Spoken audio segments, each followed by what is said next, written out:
வக்ஃபு வாரிய திருத்தச் சட்டத்தால் பாதிப்பில்லை என கூறிய அண்ணாமலைக்கு அமைச்சர் செஞ்சி மஸ்தான் செய்தியாளர் சந்திப்பில் பதிலடி கொடுத்துள்ளார். அந்த வக்ஃபு வாரிய சட்டத்திலேயோ அதில் உள்ளடங்கி அண்ணாமலை இருக்கிறாரு. அண்ணாமலை எந்த பாதிப்பு இல்லைன்னு சொல்லியிருக்காரு. இல்லைங்க, பாதிப்புன்னா யாருக்கு தெரியும்? இப்போ ஒரு வேளை சாப்பிடாதவனை போய் ஆமாம் நீ சாப்பிடாத இருக்கிறதால எந்த விதமான பாதிப்பு இல்லை அப்படின்னு சொன்னால் என் பசி எனக்கு தெரியும் அப்படின்வாங்க.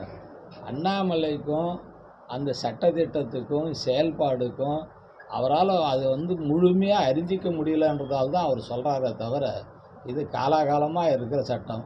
பாதிப்பு இல்லையே, சரி அந்த சட்டத்தை எடுப்பில் எதிர்கட்சிகள் எதிர்க்கிறாங்களே நிறைவேற்றிட்டு போக வேண்டியதுதானே. அவங்க எதுக்கு கமிட்டிக்கு ஆய்வுக்குழுக்கு அனுப்புகிறாங்க. ஆய்வுக்குழுக்கு ஏன் அனுப்புகிறாங்க? முன்கூட்டி ஆய்வு செய்து அது கொண்டு வந்திருக்கணும். முன்கூட்டி ஆய்வு செய்து கொண்டு வந்திருக்கணும்.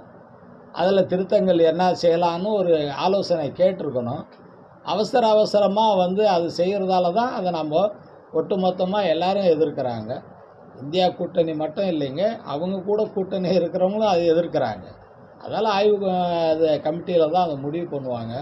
அண்ணாமலை ஒவ்வொன்றா சொல்லின்னு தான் இருக்கிறாரு. அவர் எதுக்கு சம்மந்தம் இல்லை இதுக்கு சம்மந்தம் இல்லைன்னு சொல்லினே வந்தார். அதனால தான் தமிழ்நாட்டில் பாஜகவுக்கு சம்மந்தம் இல்லைன்னு மக்கள் தீர்ப்பளித்தாங்க. செய்திகளை உள்ளது உள்ளபடி தெரிந்து கொள்ள ரெஃப்ளெக்ட் நியூஸை சப்ஸ்கிரைப் பண்ணுங்க.